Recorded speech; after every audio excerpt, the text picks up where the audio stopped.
सदर ट्रंप की तरफ से काफ़ी सख्त किस्म के बयानात आए, ईरान को सरेंडर करने का कहा गया, लेकिन फिर रात वाइट हाउस में एक स्टेटमेंट आई कि सदर ट्रंप अगले 2 हफ्तों में फ़ैसला करेंगे कि उन्होंने ईरान पर हमला करना है या नहीं। What in your view is the reason behind this shift in behaviour?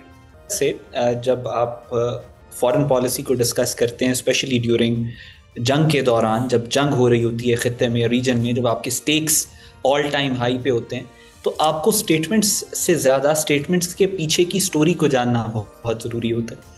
Because जंगें statements के साथ नहीं लड़ी जाती, जंगें हथियारों के साथ लड़ी जाती हैं और उनके ऑन ग्राउंड कॉन्सिक्वेंसेस होते हैं।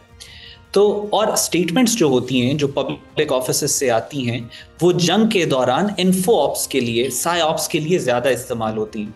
इसी वजह से जब प्रेसिडेंट डोनाल्ड ट्रंप की स्टेटमेंट्स आना शुरू हुई थी कि तेहरान को इवैक्यूएट कर दें और ये सारा कुछ, तो बहुत ज़्यादा पैनिक फैल गया था हर जगह पे कि अमेरिका इन्वेड करने वाला है। और मैंने उस वक्त भी रिक्वेस्ट की थी सबसे कि इन स्टेटमेंट्स के साथ आप देखें कि ग्राउंड के ऊपर क्या रिक्वायरमेंट है। इस फैक्ट को कोई स्टेटमेंट चेंज नहीं कर सकती कि जंग अभी ईरान और इसराइल के दरमियान में हो रही है, और अगर अमेरिका इंटरफेयर करेगा इस जंग में तो फिर मजबूरन चाइना और रशिया को भी इंटरफेयर करना पड़ेगा। ये थुसाइडिटीज ट्रैप एक चीज़ होती है इंटरनेशनल रिलेशंस में, जो जिसके तहत इनको करना पड़ना था। सो अमेरिका के लिए स्टेक्स बहुत हाई हैं। और दूसरा, अमेरिका के अंदर एक पॉलिटिकल गवर्नमेंट है जो कि पॉपुलर पॉलिटिकल गवर्नमेंट है और वो एंटी वॉर रिटोरिक के ऊपर आई है। They want to make America great again. America को जो फैलाव है पूरी दुनिया के अंदर जंगों के लिए, उसको रिस्ट्रिक्ट करके अमेरिका पे फोकस करने के मैंडेट के साथ एक पॉपुलर लीडर आया था। तो अमेरिका के स्टेक्स बहुत ज़्यादा हाई हैं इस जंग के अंदर शामिल। इट इज़ हाईली लाइकली कि वो शामिल नहीं होंगे, लेकिन पॉसिबिलिटी है उनके शामिल होने की।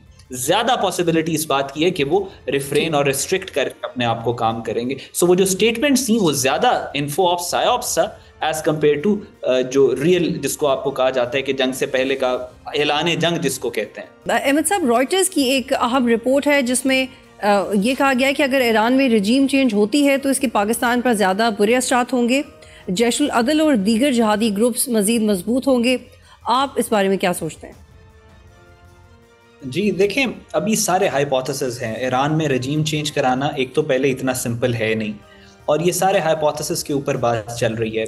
इसमें कोई डाउट नहीं है कि इसराइल ने जो ऑपरेशन लॉन्च किया राइजिंग लाइन, वो उनका मकसद यही था कि उन्होंने रजीम चेंज कराना है। मुझे ऐसा लगता है बाकी सारी चीज़ें आई वॉश है, हॉग वॉश है, और असल मकसद उनका रजीम चेंज कराना है। 1984 में जो ऑर्डिड यीनॉन का यीनॉन प्लान इन्होंने लिखा था, जिसमें इन्होंने कहा था कि जो फॉरेन पॉलिसी का हिस्सा है इसराइल की, उसमें भी इन्होंने यही जिक्र किया था कि हमने रजीम चेंज पूरे मिडल ईस्ट के अंदर अपनी प्रो इसराइल गवर्नमेंट्स लेके आनी है। लेकिन ईरान के अंदर जिस पपेट को ये लॉन्च करना चाह रहे हैं रज़ा पहलवी, उसके एम्बलम पे, उसका जो फ्लैग है, उसका एम्बलम है, एक लाइन का निशान है।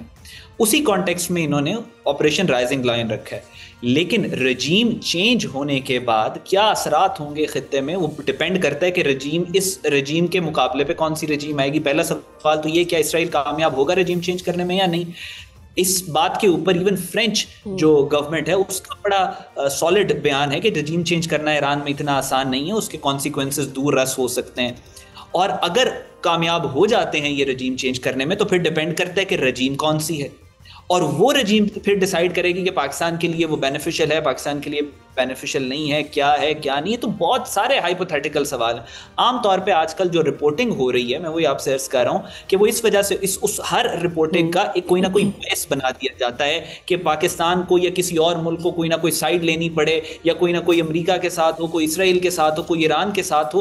वो रिपोर्टिंग भी जो इंफॉर्मेशन वॉरफेयर है उसके तहत हो रही है, अनबाइस्ड रिपोर्टिंग नहीं हो रही। जो रजीम वाला आपने सवाल किया। अच्छा, अहमद साहब ये बताइएगा कि बिल्कुल ये, लेकिन हम जो देखते रहे हैं कि ग्रेटर इसराइल का नक्शा भी शेयर होता है, फिर बीजेपी आरएसएस भी अखंड भारत की बात करते हैं, ज़ोनिज़्म और हिंदुत्व में कॉमनैलिटीज़ तो हमने विटनेस की हैं, लेकिन जो पॉलिटिकल ट्रैजेक्टरीज हैं ये दोनों जिस तरह से काम कर रहे हैं, ये आपको लगता है कि ये दोनों एक ही मकसद के लिए काम कर रहे हैं?